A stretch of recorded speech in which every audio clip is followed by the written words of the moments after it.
A warm welcome to Anuradha Vedic Astrology. Today we are going to talk about exalted planets in the 8th house. But before that, a big thanks to all of you for liking, sharing, and subscribing our YouTube and Spotify channels and writing in your comments and suggestions there.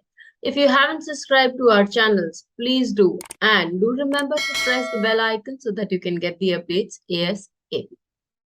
So, there has been a lot of requests to talk about exalted planets in the 8th house. So this video is dedicated to all those viewers, subscribers who have requested us for that. The 8th house. To begin with, the 8th house is the strongest of the Drid karmas. What do we mean by Drid karmas? Drid karmas mean that set of karmas that one has to face. Okay. The second is that the 8th house gives us a lot of good things also. It gives us an ability to be devoted, to pray, to show a certain amount of sadhana.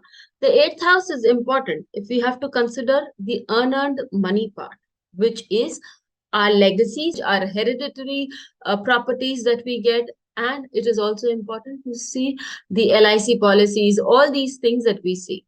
When we are handling other people's money and working in those sectors, that is also something that one needs to observe from the 8th house. The 8th house is very important for doctors, physicians, because it gives us the healing ability. Not just doctors and physicians, all people working in the area of counseling, healing, etc. For researchers, for occultists, this 8th house again plays a great role. Why?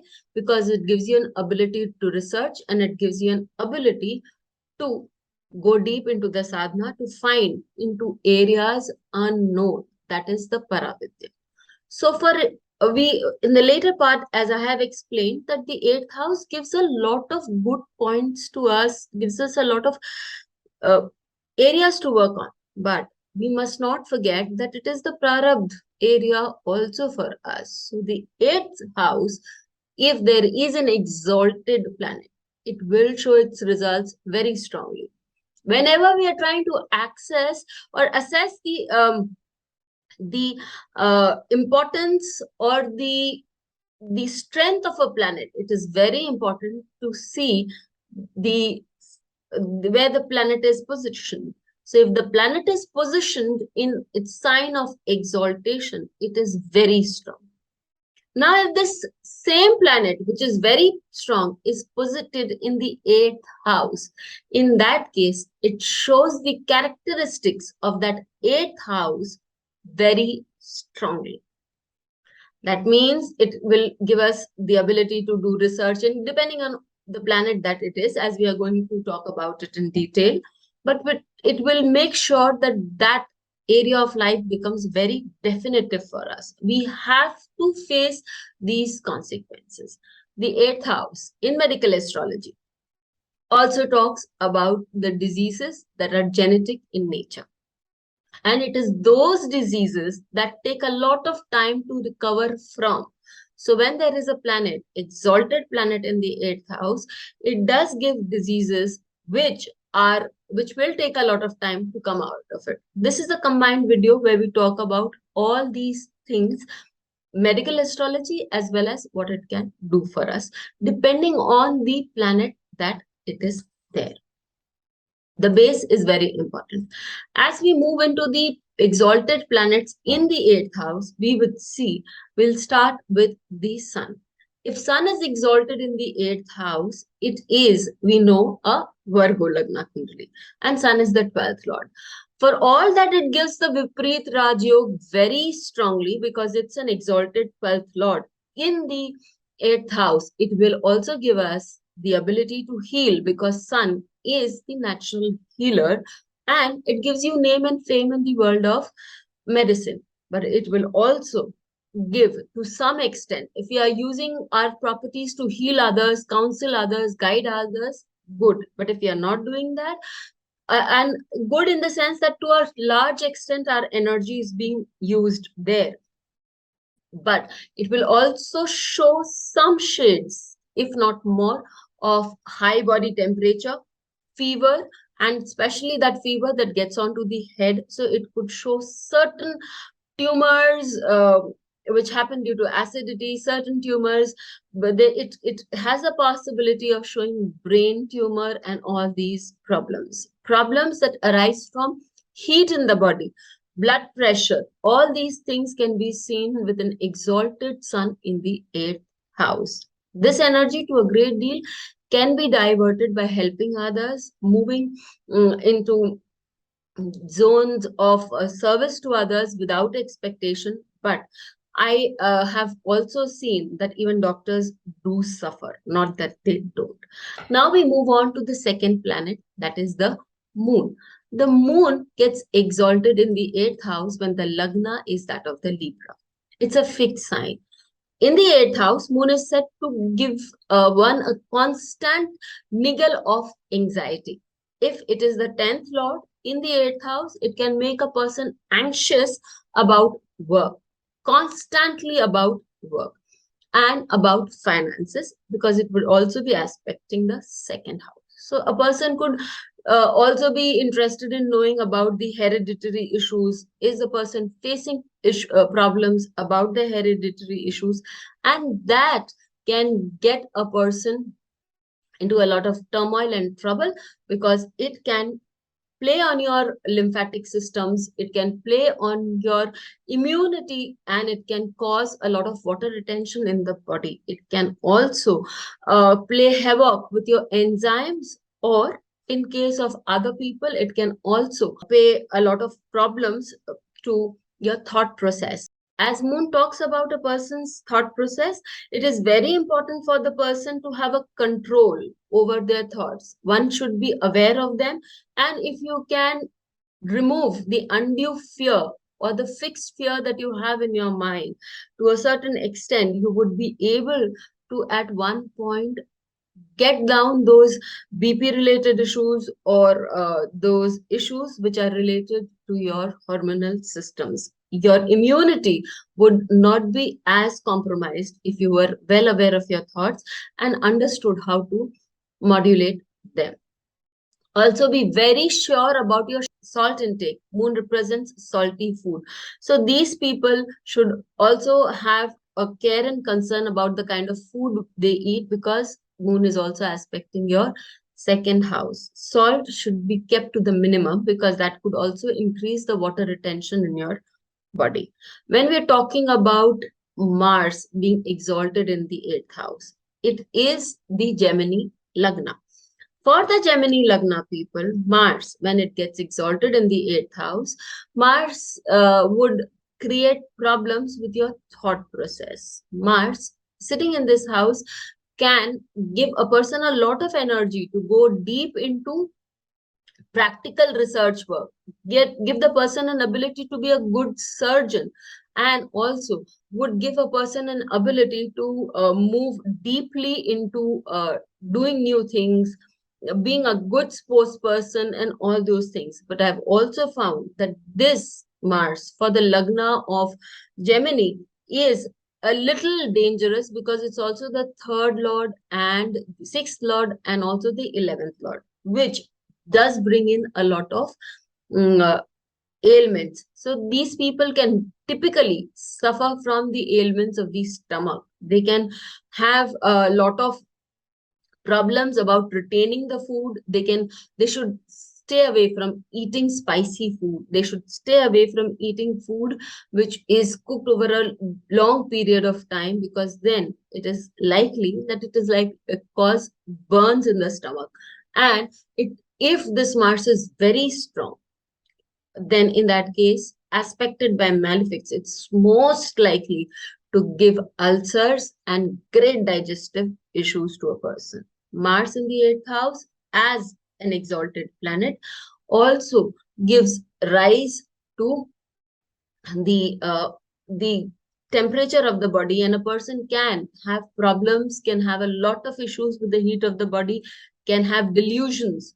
All these things need to be understood well, because Mars also aspects the 11th house, making it all the more possible that when a person falls ill, it has a problematic time recovering from their problem. Now, when we talk about the planet of Mercury. Mercury exalted in the eighth house. Mercury gets exalted in its own house. So it's the eighth lord in the eighth house. Yes, it does make a difference here. For the Aquarius Lagna, it's the fifth lord as well as the eighth lord. Does it give problems? Yes, it does. Does it give us an immunity? Yes, it also gives one an immunity because fifth house is about getting well. Eighth house is about having problems which are long drawn. Mercury gives results throughout. So during the Antardasha, Pratyantar that we're talking about, a person can keep getting ill and again be recovering. So it works on both the ways. What would a person suffer from? The person could be suffering from nervous diseases. The person can be suffering from skin problems. These problems are recurring in nature and do not find an end ever. So when a person has something like the varicose veins, these are long drawn lifetime issues which do not go over. Neither do the skin problems that a person faces, and they're coming more out of irritation, out of your inability to take the medicines in time. Mercury is a fast planet. It requires you to consume the medicines at the right time, on the go. So, to maintain a structure, to be stable, there needs to be a positive influence on this Mercury. In such a case, it will do good. Otherwise, there may be a problem.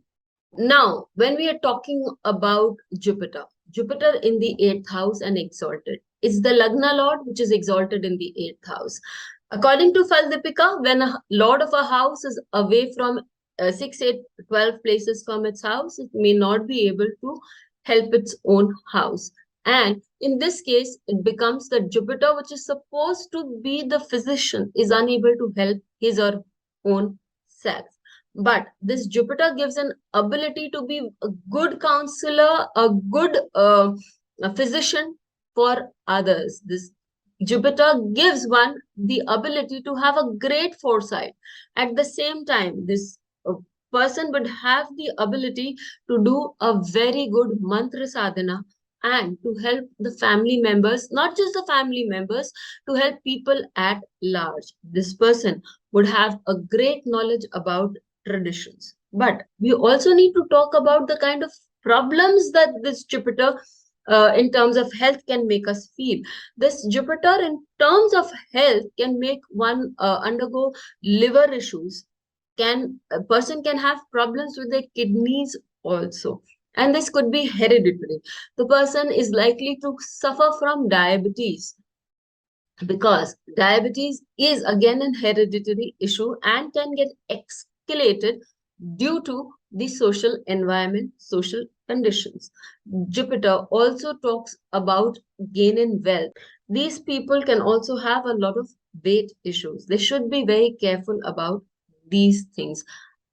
These people would be loving to eat a lot of sweets, and that can be one of the causes that can escalate your diabetes. So be very careful on that part. Let's move on to Venus. When Venus is exalted in the eighth house, in that case, it's the Leo Lagna. Venus is the third lord, and Venus is also the 10th lord. I would simply say that the person can have hereditary problems, putting it on a larger platform or increasing that problem of his because of being a workaholic and wanting to reach a very good place. Such people are good doctors, excellent doctors, and if they move into surgery, if they move into crisis management, as far as medicine is concerned, they would do a great job because they know how to think on their feet. So this is an area how you can move your energy. However, there, if it's a lady, I would say that she could have some issues relating to her cycles, relating to her um, gynecological issues. But if it's a person, again, there is a chance of prostate issues. There is also a chance of enzymes in the body, the lymphatic system having certain amount of problems that you can face. And if you want to become a doctor who's associated with the lymphatic system and all, you would be taking away quite a bit of energy. But the fact still remains that you yourself could be undergoing those very problems. As we move towards Saturn in the exalted in the eighth house, we know that this is for the Pisces Lagna. As per the classics, Saturn in the eighth house gives one a longevity, big life longevity. But let's not forget, it's also your 12th lord in the eighth house. You will see doctors who have this combination are excellent doctors, very devoted to their work, workaholics to a great extent, and having a good name, fame, not just that, also a lot of money. However, these people will also face problems which are long drawn, and at times we can also see that some of them would also have a very long drawn illness that could get them bedridden. So there are certain things that one should be aware of. These people can also have problems in their legs that can, it's also written in classics, especially Faldeepika, that paralysis, etc., could be a point that they need to be very careful about. So we see that the exalted planets are strong, but we also need to understand which bhava they are associated with. They say nothing is fixed, but they also say in the Shastras that the drid karma that we face are fixed. So there are certain things that we need to be aware of, certain things that we can divert, and certain things that we have to face in life. Do let us know how you found this video, and we'll meet again. Till then, thank you.